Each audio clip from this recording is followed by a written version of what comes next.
Hello students, welcome to second class. पहली class में हम लोगों ने पढ़ा था कि ट्रिग्नोमेट्री का पूरा टेबल एक कंसेप्ट कंस्ट्रक्ट करना है। जिससे ये इस मेथड से √0/4, √1/4, √2/4, √3/4, √4/4। तो इसके लिए साइन की वैल्यूज हमने 0 से 90 तक फाइंड की थी। फिर वही वैल्यूज अगर हम रिवर्स तरीके से पुट करें तो वो कास की बन जाएगी। फिर 10 हमें पता है कि साइन डिवाइड बाई कास होता है, तो इससे वैल्यूज आएगी। फिर आगे तो वो वाला हमने मेथड यूज़ किया था कि 0 और 180 का मैग्नीट्यूड सेम होता है लेकिन डायरेक्शन अपोजिट होती है। इसी तरह 90 और 270 का मैग्नीट्यूड सेम होता है, डायरेक्शन अपोजिट होती है। और 0 और 360 सेम होता है। तो पिछली क्लास में हमने ये फाइंड किया था। अब हम ये फाइंड करेंगे कि जो वैल्यूज होती हैं ये वेरी किस तरह होती है। अब 90 तक पहुंच गए, उसके बाद फिर 90 से 180 का सफ़र किस तरह है, फिर 180 से 270 का सफ़र किस तरह है। तो आज की इस क्लास में हम ये पढ़ेंगे। तो ये मैंने कार्टेशियन प्रोडक्ट में प्लेन कंस्ट्रक्ट किया है। तो इसमें जो हॉरिजॉन्टल एक्सिस होती है वो एक्स एक्सिस होता है, और जो वर्टिकल एक्सिस होती है वो वाई एक्सिस होता है। और ये जो एक्स होता है यही कास थीटा होता है रियलिटी में, और जो वाई एक्सिस होता है वही साइन थीटा होता है। अब जब सीधा वाई एक्सिस है तो यानी वाई की वैल्यू मैक्सिमम है और साइन की वैल्यू भी मैक्सिमम तब होती है। और इधर भी हम देखें तो साइन 90 पे 1 यानी मैक्सिमम वैल्यू, तो वो वाई एक्सिस जो हॉरिजॉन्टल एक्सिस है उसमें मैक्सिमम वैल्यू होती है साइन 30 थीटा का। इसी तरह अगर हम काज में देखें तो काज क्या है, हॉरिजॉन्टल एक्सिस है। जो हॉरिजॉन्टल लाइन है उसमें काज की वैल्यू मैक्सिमम, हॉरिजॉन्टल लाइन क्या है 0 डिग्री, तो 0 डिग्री पे काज की मैक्सिमम वैल्यू 1 होती है। लेकिन अगर हम tan का देखें तो tan 45 में मैक्सिमम होता है। तो 45 में जो मिड वाला एंगल होता है जो एग्जैक्ट एक्स एक्सिस और वाई एक्सिस के मिड में हो तो वो tan एक्सिस tan थीटा होता है। तो tan थीटा हमें पता है कि tan theta equal to sine theta divided by cos theta, ये tan थीटा। अब ये जो 0 वाली वैल्यू है, 0 पे किसी की 0 वैल्यू आ रही है, किसी की 1 आ रही है, किसी की फिर 0 आ रही है, वो इससे कि साइन की 0 में 0 आ रही है। वो क्यों? ये जो हॉरिजॉन्टल एक्सिस में वर्टिकल का कोई भी कंपोनेंट नहीं है, ये सिर्फ हॉरिजॉन्टल है, तो इसका मतलब कि साइन थीटा 0 आता है। अब इसी तरह काज का जो 0 डिग्री है उस पर 1 है यानी इसकी मैक्सिमम वैल्यू, तो वो है हॉरिजॉन्टल एक्सिस। इसी तरह फिर वर्टिकल एक्सिस में हम देखें तो काज 0 है, क्योंकि काज का फिर उसमें हॉरिजॉन्टल कंपोनेंट है ही, तो सारा वर्टिकल है। लेकिन 0 में जो है tan भी 0 है, वो इसलिए 0 है कि tan साइन डिवाइडेड बाय काज होता है। तो tan के लिए ज़रूरी है कि दोनों में कुछ ना कुछ हॉरिजॉन्टल पार्ट हो और कुछ वर्टिकल पार्ट हो, दोनों पार्ट का कुछ ना कुछ होना चाहिए। अगर फुल पूरा वर्टिकल होगा यानी 90 डिग्री होगा तो उसमें फिर इन्फिनिटी हो जाएगा, tan की इनफाइनाइट वैल्यू है, क्योंकि फिर ऊपर साइन की वैल्यू तो 1 आती है लेकिन कास की वैल्यू 0 आती है। तो जब 0 डिनोमिनेटर हो तो इन्फिनिटी बन जाती है, यानी उसका आंसर मालूम ही नहीं कर सकते। इसी तरह अगर हॉरिजॉन्टल पे करें तो साइन डिवाइड बाय कास होता है और उसमें साइन की वैल्यू 0 होती है, 1 होता है, तो tan 1 बन जाता है। लेकिन एक और इंटरेस्टिंग बात, जैसे नस्ट के या बाकी जो टेस्ट होते हैं तो उनमें इसी तरह एंगल्स वगैरह के क्वेश्चन आते हैं, हमें कैलकुलेट अलाउ नहीं होता तो हम फिर परेशान हो जाते हैं। तो उनके लिए एक इम्पोर्टेंट बात कि एंगल्स किस तरह वेरी करते हैं। अब हम गौर करें साइन की वैल्यूज़ पे, तो साइन की वैल्यूज़ 0 पे 0 है, 90 पे जाके 1 यानी मैक्सिमम बन जाती है, तो मिनिमम से मैक्सिमम की तरफ जाती है। ये साइन 0 पे 0 हो गया, फिर साइन 30 पे 1/2 यानी 0.5 हो गया, फिर 1 और √2 ये वैल्यू इससे बड़ी है, फिर √3/2 ये वैल्यू इससे बड़ी है, फिर आप जाके 90 तक बन गई। इधर भी हम देखें तो यहाँ से जब मूव करता है तो साइन थीटा का मतलब ये हॉरिजॉन्टल एक्सिस, तो आहिस्ता आहिस्ता हॉरिजॉन्टल वैल्यू बढ़ती जाती है, जाके मैक्सिमम हो जाती है।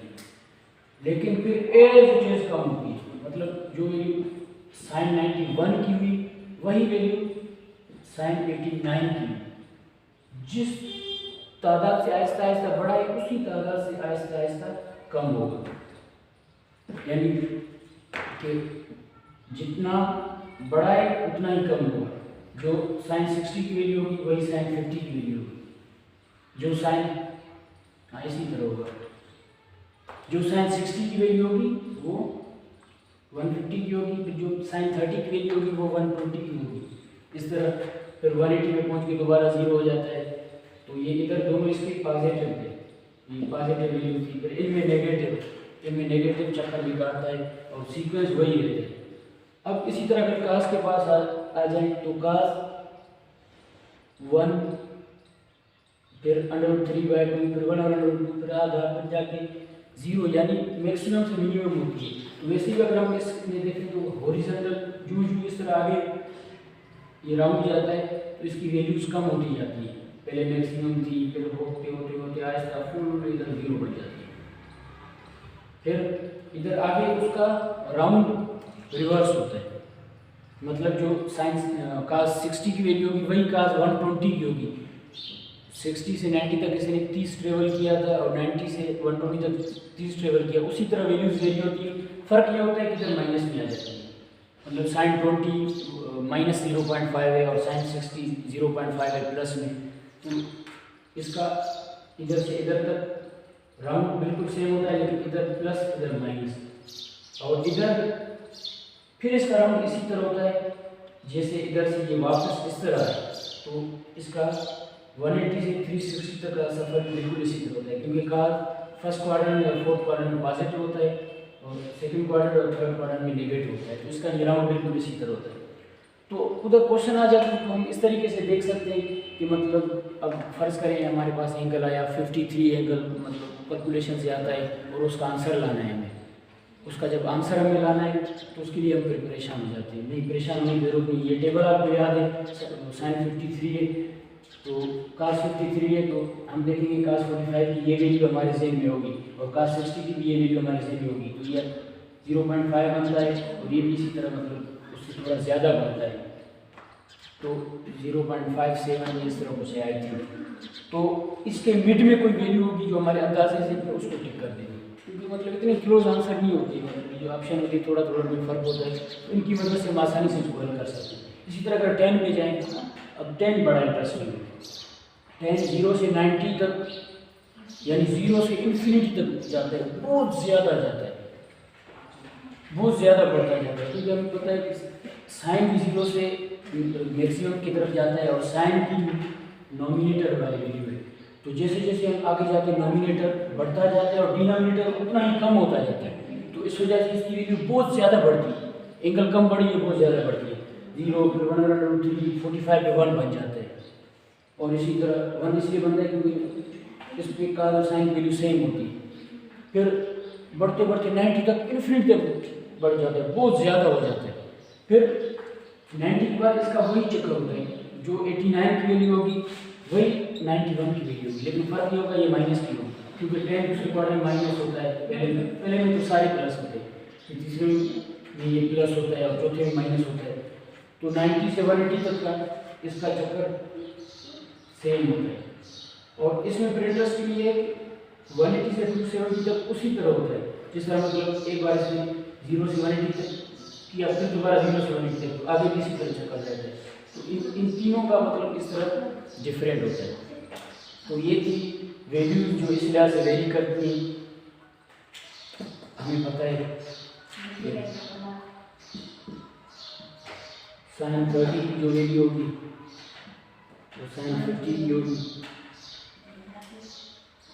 कास 60 की जो वैल्यू होगी वो होगी कास 120 की, साइन जो 30 की होगी वो साइन 120 की होगी। तो इसका मतलब कास के लिए ये है कि 90 में जितने प्लस करो जितने माइनस करो आंसर सेम आएगा। फर्क ये होगा 90 के ऊपर वाली होगी वो माइनस की होगी प्लस और दूसरी प्लस की होगी, लेकिन साइन में दोनों प्लस होगी।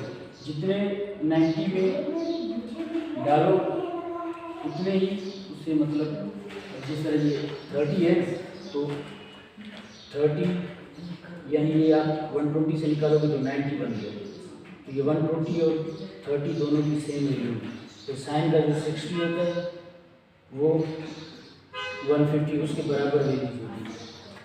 यानी जितने 90 में निकालो डालोगे टोटल बनेगा तो उतना ही उसका खुद काम होगा। जिस तरह ये साइन 30 है, साइन 30 की जो वैल्यू है वही साइन 120 की होगी, फिर जो साइन 60 की वैल्यू वही साइन 50 की वैल्यू होगी। इस तरह 45 में कर सकते हैं, जो साइन 45 की वैल्यू होगी वही साइन 135 की वैल्यू होगी। कास के लिए भी इस तरह होगा, कास के लिए 45 और 135 की वैल्यू सेम होगी, लेकिन उसका जो रोटेशन है वो रोटेशन होना चाहिए। जिस तरह कास 60 की जो वैल्यू थी वही कास 120 की वैल्यू थी, ये 0.5 ये माइनस 0.5, इसमें प्लस माइनस के साइन का फर्क होता है। तो 45 का जो रोटेशन होता है उसमें सबकी वैल्यू सेम होती है। अब 10 का भी जो 45 की वैल्यू होती है यानी 1 प्लस 1 वही 135 की वैल्यू, लेकिन ये माइनस 1 होगा। तो 45 135 ये सबकी वैल्यू सेम होती है, क्योंकि उनका रोटेशन घूम के मतलब स्टेज पे आ जाता है। तो ये था हमारा दूसरा लेक्चर, और इंशाल्लाह ट्रिग्नोमेट्री में इस तरह के लेक्चर होते रहेंगे।